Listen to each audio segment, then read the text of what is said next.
ஆசிய கோப்பை டி20 தொடரில் இந்திய அணியில் தற்போது மிகப்பெரிய சிக்கல் ஏற்பட்டிருக்கு. டி20 அணியில் இருந்து ஓரங்கட்டப்பட்டிருந்த சுப்மன் கில் தற்போது இங்கிலாந்துக்கு எதிரான டெஸ்ட் தொடரில் சிறப்பாக செயல்பட்டதால டி20 அணியிலுமே துணை கேப்டனாக திரும்பியிருக்காரு. கில் அவர்கள் தொடக்க வீரராக தான் டி20 போட்டிகளில் களமிறங்குவார் அப்படின்றது எல்லோருக்குமே தெரிந்த விஷயம் தான். இதனால தொடக்க வீரராக இருந்ததால சஞ்சு சாம்சனுக்கு அணியில இடம் இருக்குமா அப்படின்ற கேள்வியுமே எழுந்திருக்கா. இருந்தாலுமே சஞ்சு சாம்சன் அவர்களுக்கு நடுவரிசையில் இடம் தரப்படலாம் அப்படின்னு சொல்லப்படுது.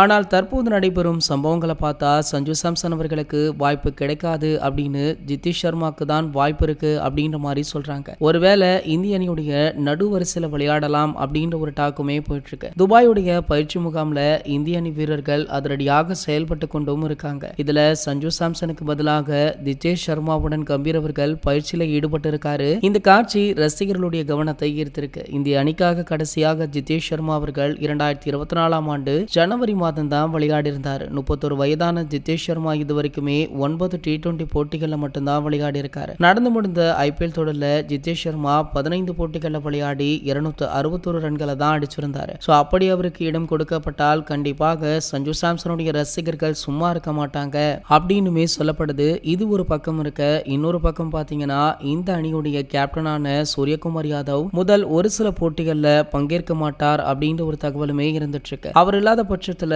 கேப்டனாக நம்ம ஹர்திக் பாண்டியா செயல்பட வாய்ப்பு இருப்பதாக சொல்றாங்க. இது போன்ற கிரிக்கெட் செய்திகளை பற்றி நீங்க உடனே தெரிஞ்சுக்க நம்மளுடைய கிரிக்கெட் நியூஸ் அப்டேட் சேனலை மறக்காம சப்ஸ்கிரைப் பண்ணிக்கோங்க.